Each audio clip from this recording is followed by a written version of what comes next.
En ce début 2022, nous nous retrouvons dans la même situation que l'année dernière à vous présenter nos vœux à distance et j'en suis bien désolée. Je formule le vœu que tous, nous poursuivons la tradition d'accueil si forte à Cluny, accueil de l'autre, accueil de la diversité, dans le respect et l'enthousiasme pour faire partager notre passion de ce territoire. L'année commence avec une nouveauté importante. Notre ancien blason de la ville, qui était devenu un peu désuet, va être remplacé par un nouveau logo que je vais vous présenter. Il est composé de la clé qui figure depuis toujours sur les armoiries de la ville. À l'intérieur de l'anneau de la clé, on retrouve la rosace clunisienne qui symbolise notre attachement à l'héritage européen. La typographie avec un U romain que vous pouvez voir sur le monument aux morts 39-45, c'est un hommage au passé résistant de Cluny.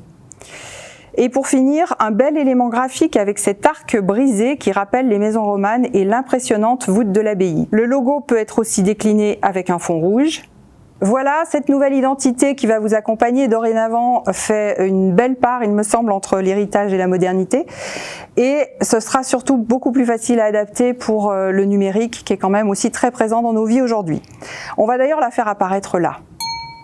Je ne peux pas revenir sur tout ce qui a été réalisé en 2021 avec nos équipes d'agents et d'élus, mais sur quelques points saillants. Et pour commencer, j'aimerais que l'on parle de nos ou de vos réussites, celle du centre de vaccination qui a été mis en place dès avril l'année dernière et qui se poursuit encore aujourd'hui, grâce à une mobilisation très forte des bénévoles et des personnels soignants et grâce aussi à Frédéric Marbach qui gère infatigablement cette opération. La reprise en main de la cantine en régie directe avec l'embauche d'un cuisinier et l'accompagnement de toutes les équipes sur ce dossier pour que le temps du repas soit un moment convivial, gourmand et serein. On fait la démonstration aujourd'hui qu'on peut manger mieux en circuit court avec un coût équivalent pour la collectivité. La fusion des écoles avec la mise en place d'une école immersive bilingue anglais-français dès la maternelle est un sujet majeur de cette rentrée 2021 qui va bénéficier durablement aux scolaires de Cluny puisque le collège et le lycée réfléchissent déjà à comment préparer l'arrivée dans le secondaire de ces enfants qui sortiront de nos écoles immersives. Notre jeunesse est notre richesse qu'il faut choyer, éduquer et aussi savoir écouter. C'est pourquoi nous avons mis en place à la rentrée de cette année également un conseil municipal des jeunes qui s'est installé avec tous ces projets, tous les projets qui leur ont permis d'être élus et représentants de leurs camarades. Je vais leur laisser développer certaines de leurs très bonnes idées pour Cluny. Bonjour, je m'appelle Pauline et mon idée, ça serait de faire un passage au bord de la rue pour les vélos et les piétons. Bonjour, je m'appelle Louis. Mon idée du conseil municipal est de mettre une statue représentant les droits de l'enfant vers la place du marché. Je m'appelle Dana et mon idée, ça serait de faire des ateliers cuisine sur les recettes du monde. Je m'appelle Hugo, mon projet c'est de faire des tournois inter-écoles, mais pas que du sport, des énigmes, avec les jeunes de l'ENSAM, les collégiens et les lycéens.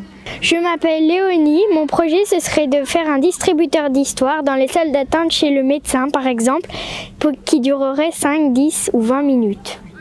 Bonjour, je m'appelle Enzo. Mon projet des conseillers municipaux des jeunes, c'est de faire un parc pour chiens dans le parc abbatial. Pour rester dans le parc abbatial, un autre chantier emblématique de notre ville est la restauration des tourelles de l'hôtel de ville.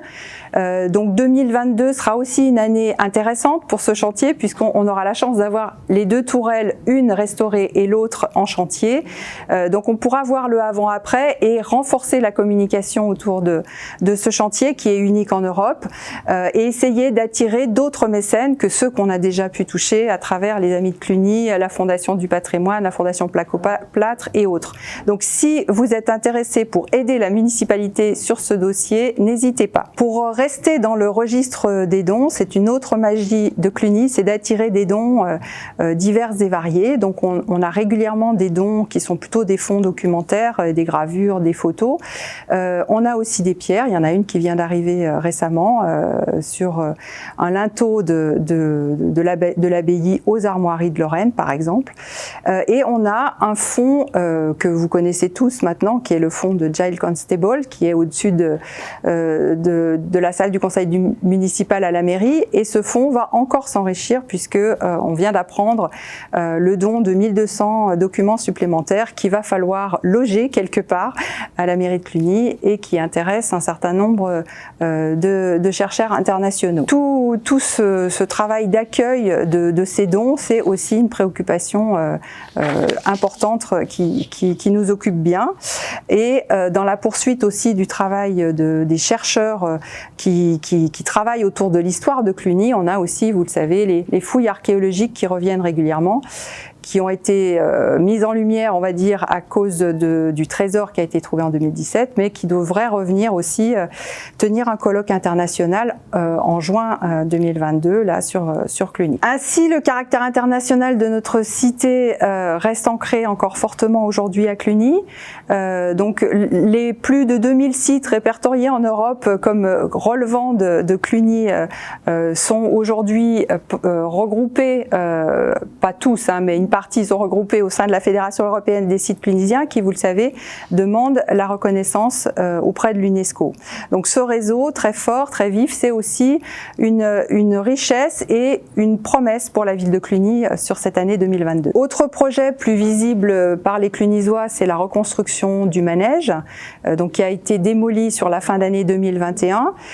L'idée, c'est d'arriver sur 2022 à lancer la reconstruction de ce manège et de poursuivre ce qui a commencé à être démarré sur les années précédentes avec la réhabilitation de l'ancienne maison du directeur et l'installation de l'école d'ostéopathie animale Biopraxia. Encore plus visible, si on peut dire, ce sera ce printemps 2022 la redécouverte d'un ciel étoilé à Cluny, puisque nous allons procéder à l'extinction nocturne qui va permettre à la fois de retrouver de la biodiversité, à la fois à tous de mieux dormir à Cluny et également accessoirement de faire des économies d'énergie et d'améliorer notre bilan carbone. Je terminerai par la partie la plus importante de notre organisation, comme dans toute organisation, c'est les femmes et les hommes qui la composent.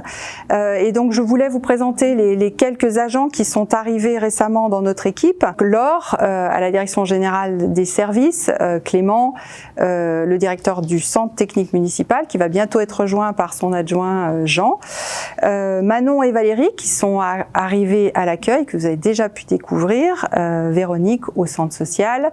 On a aussi Grégory, le cuisinier, et François qui est arrivé il y a quelques mois à la culture. J'en profite pour remercier l'ensemble des agents qui sont à nos côtés pour s'occuper de vous, vous, vos enfants, donc toutes les personnes du pôle scolaire, les agents qui s'occupent de nos aînés à Bénétain, ceux qui sont plus sur les aspects techniques pour votre quotidien en entretenant la voirie, les espaces verts, ceux qui sont à la police municipale sur les marchés, etc. Tout le monde est important. La bibliothèque, le cinéma, on sait que ça a été très dur cette année sur la culture. On a malgré tout réussi à tenir le cap sur l'année 2021. On espère pouvoir vous revoir dans nos espaces culturels sur 2022, un peu plus qu'on a pu le faire en 2021. Voilà, 2022 s'annonce donc comme une année riche pour la municipalité. Elle sera aussi riche en vie démocratique puisque nous avons 2 rendez-vous électoraux. Sur le mois d'avril avec les présidentielles et sur le mois de juin avec les législatives. Et permettez-moi de vous rappeler que les nouveaux arrivants doivent s'inscrire sur les listes électorales avant le 2 mars pour pouvoir participer à ces élections. Voilà, je vous souhaite à tous une bonne année 2022 et au plaisir de vous retrouver.